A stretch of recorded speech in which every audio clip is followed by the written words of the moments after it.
അലൈക്കും വറഹ്മത്തുള്ളാഹി വബറകാതുഹു. ബിസ്മില്ലാഹിർ റഹ്മാനിർ റഹീം.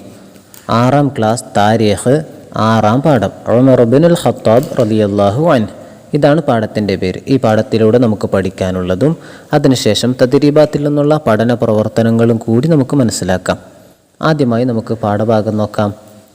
ഉമർ ഇബ്നുൽ ഖത്താബ് റളിയല്ലാഹു അൻഹു ലോകം കണ്ട ഏറ്റവും നീതിമാനായ ഖലീഫ എന്ന് പറയുന്നത് കേട്ടിട്ടില്ലേ? ജനങ്ങളുടെ ക്ഷേമങ്ങൾ നേരിട്ട് മനസ്സിലാക്കുവാൻ വേണ്ടി രാത്രികാലങ്ങളിൽ ഇടവഴികളിലൂടെ ചുറ്റി നടക്കുന്ന ഒരു ഭരണാധികാരി. അതാരാണെന്നറിയാമോ? അതാണ് ഖലീഫ ഉമർ ഇബ്നുൽ ഖത്താബ് റളിയല്ലാഹു അൻഹു. ഇസ്ലാമിൻ്റെ 2ാമത്തെ ഖലീഫയായിരുന്നു അദ്ദേഹം. ക്രിസ്താബ്ദം 574 ആനക്കലഹ സംഭവത്തിൻ്റെ 13ാം വർഷം മക്കയിലായിരുന്നു ജനനം. പിതാവിൻ്റെ പേര് ഖത്താബ് എന്നും മാതാവിൻ്റെ പേര് ഹൻതമ എന്നുമായിരുന്നു. ഖുറൈശിൽ ബനു അദിയ് ആണ് ഗോത്രം. വലിയ ശക്തനും ബുദ്ധിമാനും നയതന്ത്രജ്ഞനും ആയിരുന്നു ഉമർ ഇബ്നുൽ ഖത്താബ് റളിയല്ലാഹു അൻഹു. ഇസ്ലാം സ്വീകരിച്ചെങ്കിൽ എന്ന് നബി സല്ലല്ലാഹു അലൈഹി വസല്ലമ തങ്ങൾ ആഗ്രഹം പ്രകടിപ്പിക്കാറുണ്ടായിരുന്നു. ഇസ്ലാം സ്വീകരിച്ചെങ്കിൽ എന്ന് നബി സല്ലല്ലാഹു അലൈഹി വസല്ലം തങ്ങൾ ആഗ്രഹം പ്രകടിപ്പിക്കാറുണ്ടായിരുന്നു. അതിൻ്റെ ഫലമെന്നോണം നുബുവത്തിൻ്റെ 6ാം വർഷത്തിൽ അദ്ദേഹം ഇസ്ലാം സ്വീകരിച്ചു. നബിയുടെ കടുത്ത വിരോധിയായിരുന്നു ഉമർ റളിയല്ലാഹു അൻഹു. ഒരു ദിവസം നബി സല്ലല്ലാഹു അലൈഹി വസല്ലമയെ വധിക്കുവാനായി പുറപ്പെട്ടതായിരുന്നു.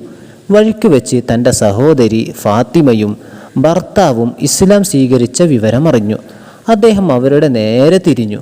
അവരുടെ വീട്ടിൽ അവർ ഖുർആൻ ഓതിക്കൊണ്ടിരിക്കുകയായിരുന്നു.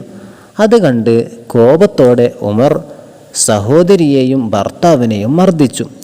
അവർ എല്ലാം സഹിച്ചു ഷഹാദത്തുകൾ ചൊല്ലുക മാത്രം ചെയ്തു. ഈ രംഗം അദ്ദേഹത്തിൻ്റെ കരളലിയിച്ചു. അവരെ ഇത്രമാത്രം സ്വാധീനിച്ച ആ ഗ്രന്ഥം കാണുവാൻ അദ്ദേഹത്തിന് ആഗ്രഹമുണ്ടായി. അദ്ദേഹം അത് ആവശ്യപ്പെട്ടു. അത് ശുദ്ധിയില്ലാതെ തരാൻ പറ്റില്ല എന്ന് സഹോദരി പറഞ്ഞു. അദ്ദേഹം ശുദ്ധി വരുത്തി വരികയും അവർ നൽകിയ ഖുർആൻ പാരായണം ചെയ്യുകയും ചെയ്തു. അതോടെ അദ്ദേഹത്തിന് മാനസാനന്തരം ഉണ്ടാവുകയും സഫാ കുന്നിൻ്റെ താഴ്വരയിൽ ദാറുൽ അർഖമിൽ ആയിരുന്ന നബി സല്ലല്ലാഹു അലൈഹി വസല്ലം തങ്ങളെ നേരിൽ ചെന്ന് കണ്ട് ഇസ്ലാം മതം സ്വീകരിക്കുകയും ചെയ്തു. ഇസ്ലാം സ്വീകരിച്ച ഉമർ റളിയല്ലാഹു അൻഹു നബി സല്ലല്ലാഹു അലൈഹി വസല്ലമ തങ്ങളോട് ചോദിച്ചു, നബിയെ, നാം സത്യദീനിൽ തന്നെയല്ലേ? നബി തങ്ങൾ പറഞ്ഞു, അതെ. അപ്പോൾ പിന്നെ എന്തിനാണ് നാം ഒളിഞ്ഞിരിക്കുന്നത് എന്നായി ഉമർ റളിയല്ലാഹു അൻഹു. ഇത് സഹാബിമാരിൽ വലിയ ആവേശമുണ്ടാക്കി. അതിനെ തുടർന്ന് അവർ ഉമർ റളിയല്ലാഹുവിൻ്റെ നേതൃത്വത്തിൽ 2 വരിയായി കഅബയുടെ അടുത്തേക്ക് പുറപ്പെട്ടു. ഒരു വരിയുടെ മുന്നിൽ ഉമർ റളിയല്ലാഹു അൻഹുവും മറ്റേ വരിയുടെ മുന്നിൽ ഹംസ റളിയല്ലാഹു അൻഹുവുമായിരുന്നു നിന്നിരുന്നത്. ഖുറൈശി യുവാക്കളിൽ ഏറ്റവും ശക്തരും യോഗ്യരുമായിരുന്ന അവർ ഇരുവരും. ഉമർ റളിയല്ലാഹു അൻഹു ഇസ്ലാമിൽ വന്നതോടെ മക്കയിൽ ഇസ്ലാം പ്രത്യക്ഷപ്പെടുകയും മുസ്ലിങ്ങൾ പരസ്യമായി ജനങ്ങളെ ഇസ്ലാമിലേക്ക് ക്ഷണിക്കുവാൻ തുടങ്ങുകയും ചെയ്തു. നബി സല്ലല്ലാഹു അലൈഹി വസല്ലം അദ്ദേഹത്തെ പലപ്പോഴും പ്രശംസിച്ചിട്ടുണ്ട്. ഒരിക്കൽ നബി സല്ലല്ലാഹു അലൈഹി വസല്ലം പറഞ്ഞു, ഖത്താബിൻ്റെ മകനെ, താങ്കൾ ഒരു വഴിയിൽ പ്രവേശിച്ചാൽ ശൈത്വാൻ അവിടം വിട്ട് മറ്റൊരു വഴിക്ക് പോകും. ഇമാം ബുഖാരി റിപ്പോർട്ട് ചെയ്യപ്പെട്ട ഹദീസിൽ നിന്നാണ് ഇത്. പാഠഭാഗത്തിൽ നിന്നുള്ള ഭാഗമാണ് നമ്മൾ കേട്ടത്. ഇനി നമുക്ക് തദ്രീബാത്തിൽ നിന്നുള്ള പഠന പ്രവർത്തനം നോക്കാം. പഠന പ്രവർത്തനത്തിൻ്റെ 1ാമത്തെ ഭാഗം ഉത്തരം പറയാം. ചോദ്യം 1. ഉമർ റളിയല്ലാഹു അൻഹു ജനിച്ചത് എവിടെ? ഉത്തരം, മക്കയിലായിരുന്നു ജനനം. ചോദ്യം 2. ഉമർ റളിയല്ലാഹു അൻഹുവിൻ്റെ മാതാപിതാക്കൾ ആരെല്ലാം? ഉത്തരം, പിതാവിൻ്റെ പേര് ഖത്താബ് എന്നും മാതാവിൻ്റെ പേര് ഹൻതമ എന്നുമായിരുന്നു. ചോദ്യം 3. ഏത് വർഷത്തിലായിരുന്നു ഉമർ റളിയല്ലാഹു അൻഹു ഇസ്ലാം മതം സ്വീകരിച്ചത്? ഉത്തരം,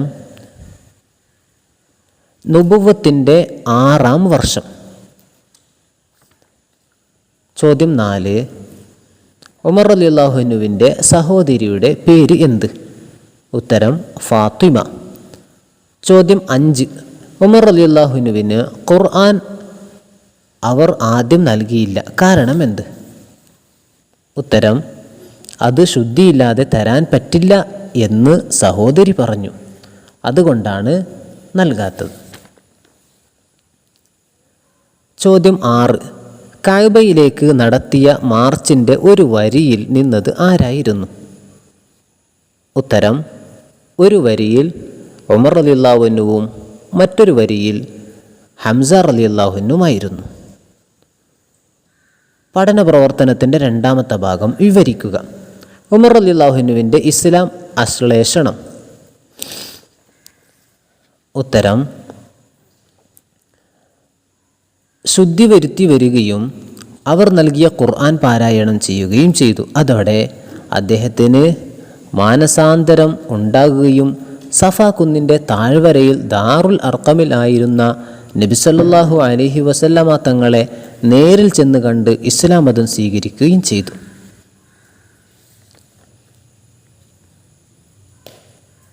ചോദ്യം 2. ഉമർ റളിയല്ലാഹുവിൻ്റെ കുടുംബം. ഉത്തരം ഖുറൈശിലെ ബനു അദിയാണ് അദ്ദേഹത്തിൻ്റെ ഗോത്രം. പഠന പ്രവർത്തനത്തിൻ്റെ മൂന്നാമത്തെ ഭാഗം പൂരിപ്പിക്കുക. 1. ഖത്താബിൻ്റെ മകനെ താങ്കൾ ഒരു ഡേഷ് പ്രവേശിച്ചാൽ.